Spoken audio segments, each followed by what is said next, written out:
Political power, properly so called, is merely the organized power of one class for oppressing another. The tradition of past generations weighs like the Alps on the brains of the living. You must be aware that the reward for labor, and quantity of labor, are quite disparate things.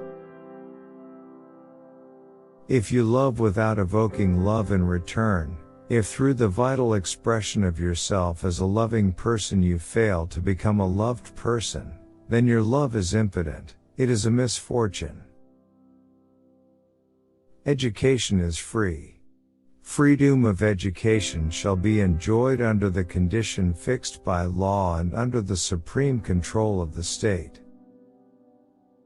The education of all children, from the moment that they can get along without a mother's care, shall be in state institutions.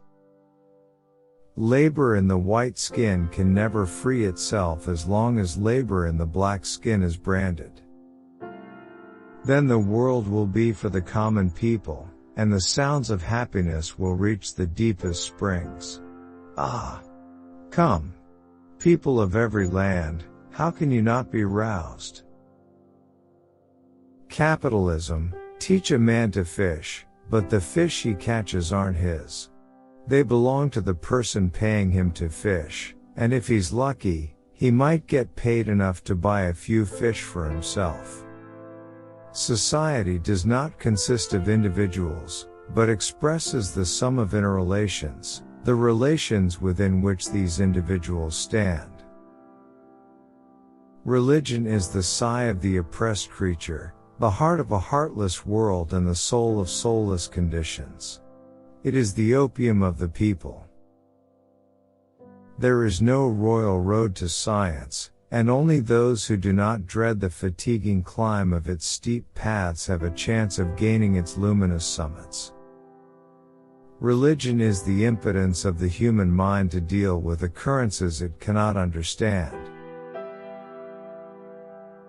It is not the consciousness of men that determines their being, but, on the contrary, their social being that determines their consciousness.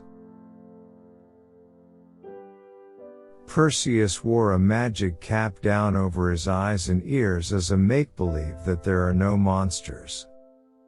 Let the ruling classes tremble at a communistic revolution.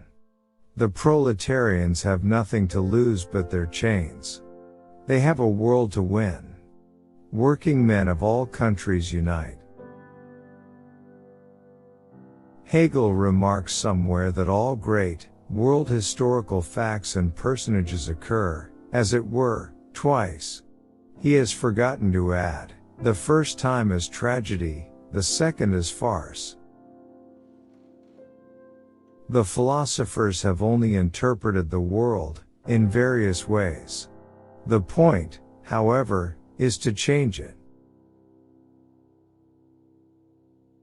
The oppressed are allowed once every few years to decide which particular representatives of the oppressing class are to represent and repress them.